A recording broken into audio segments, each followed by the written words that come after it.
Hi, I'm Xander Simmons. You're listening to Synchrony, a narrative podcast that takes you deep into the minds of its central characters using music and sound design. This episode is a little different from the others.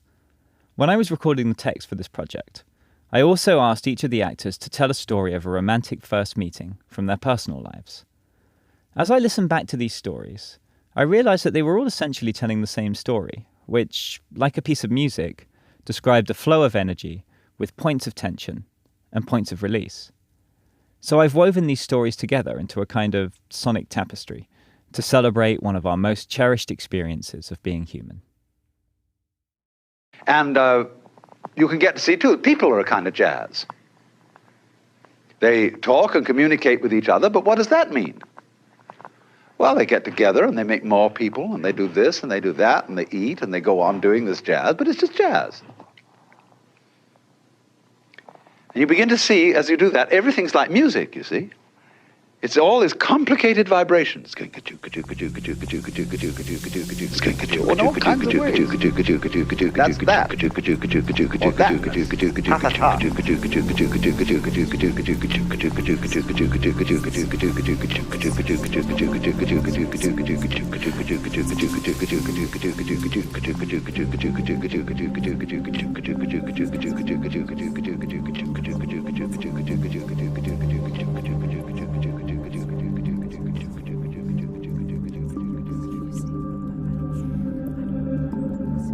I am the type of person who always falls for somebody who's somehow artsy and talented. Matthew and I met at an arts loft building in Bushwick. I lived on the floor above him. I felt pretty safe through the anonymity of travel to hire a sex worker. Yeah, a lot of people don't believe it, but we actually have been together a long time, and we met at the bus stop.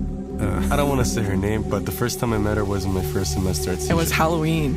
We met in this bar on Saint Laurent. I just moved to the Plateau, and he was one of the head chefs at Le Gros Luxe in the Plateau. August. So I went back to Lebanon. Beautiful summer day. A few summers ago, I was at a music because, program Montreal. in Aspen, Colorado. The streets were cold because it was fall time, soon to be winter. Mushy snow.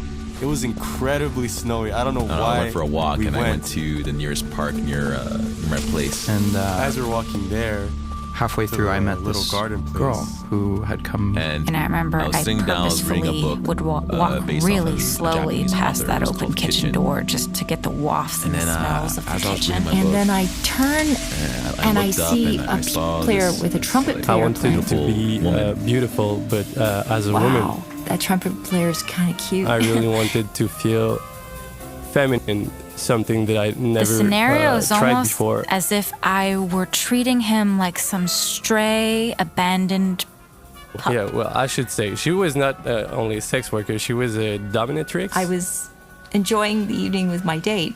Then I turned and I looked at him and and I looked over and there's this guy sitting there and I Orpheus. waved Just at really him. be And like immediately turning back, and I could see in her eyes that pee. I needed to go to the bathroom. drawing her enough that she was telling the other people she was with, no, let's go back, the bus is coming, let's go on the bus.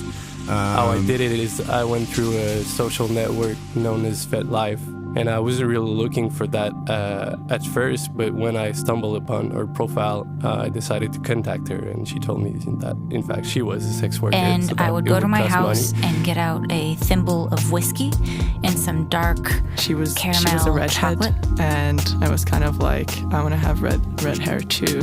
And she's like, let's go to a pharmacy, get dye, and dye your hair. What do you call it? Barter. Smoothest deal I've made in my life ever, and will never make again since, which is why I know this was destiny. Which I said, you guys, the bar you're going to isn't very good, but where I'm going to see my brother's band is one of the most popular and coolest pubs in this town. And we stayed up all night outside. We started doing some humiliation, which I didn't like, and she piece stopped of a right chocolate away. bar together, and I remember we'd be sitting super close to each other, and the streets were cold because it was fall time, And so we stood soon there to be winter. all night until And I remember it was our feet cold and our enough fingers were cold. where I could We hid under a feel blanket. the heat stars. radiating And lit a from his candle body underneath to the mine. blanket. and I could almost feel the exchange of heat energy from each other's bodies. This music, I don't remember what the song was, but it was like Aoun Watts. You begin to see, as you do that, everything's like music. And we sat under there together, and our bodies almost like we're just communicating to each other without us speaking through heat.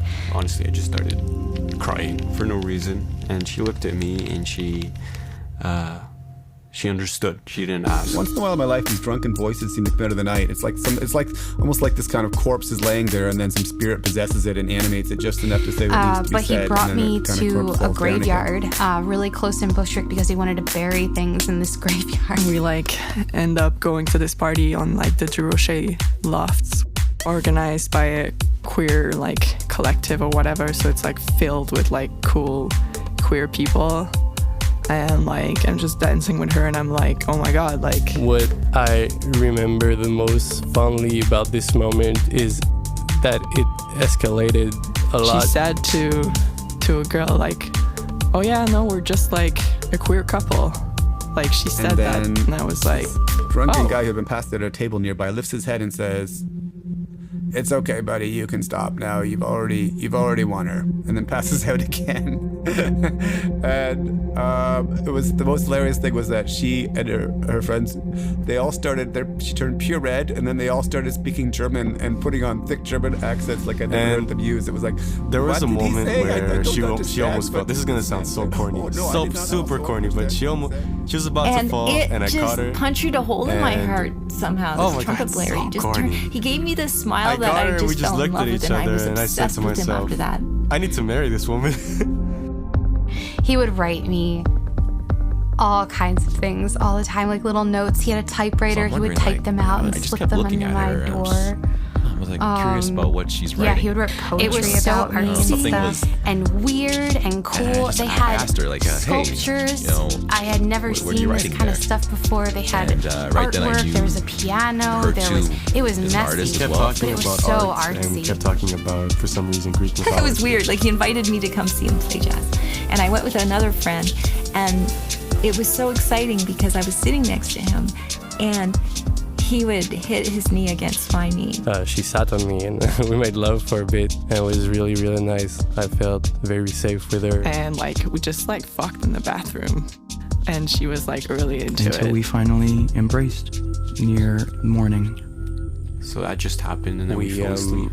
We fell asleep. The next day we woke up in this beautiful room, bedroom with the semicircle thing, a bit of the skyline. It was Barcelona. 7 a.m. From that night on, we the whole country from this very just top always felt we needed to be with each other and be near each other. Just talking next to her day, felt days on after that, just that walking, nice moment, literally kept in public, bumping it into just her. felt as if it was something that I was meant to do. Spontaneously and bumping into her I'm all just the time. dancing with her, and I'm walking, oh my God, on Sherbrooke Street. Is this my life now? I'm queer. I'm with all these people that are like me, and I'm with this girl. Yeah, it will stay with me for a very Then we long ended up partying all night.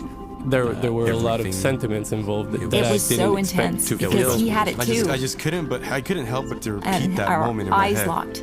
where I catch her was almost just falling so in the powerful. snow. But it was beautiful, and there was a big window, and I remember feeling really quiet at this moment. Of romantic, meetings, falling in love, feelings that I've ever And that was one of the strongest feelings of love that yeah, I think for I've ever felt in my life. Yeah, I think that's one of the most favorite very moments special. with any other human being. It was real. In all kinds of ways. Synchrony is written, composed and produced by Xander Simmons, mixed by Zach Scholes and mastered by Guy Hébert.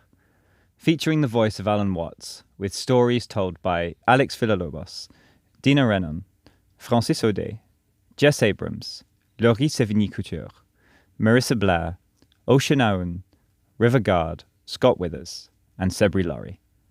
Thanks everyone for sharing your stories with us. This podcast is made possible with support from the Canada Council for the Arts. Please do take the time to like and subscribe if you enjoyed what you heard. It goes a long way. Tune in next week for a completely fresh soundscape to immerse yourself in.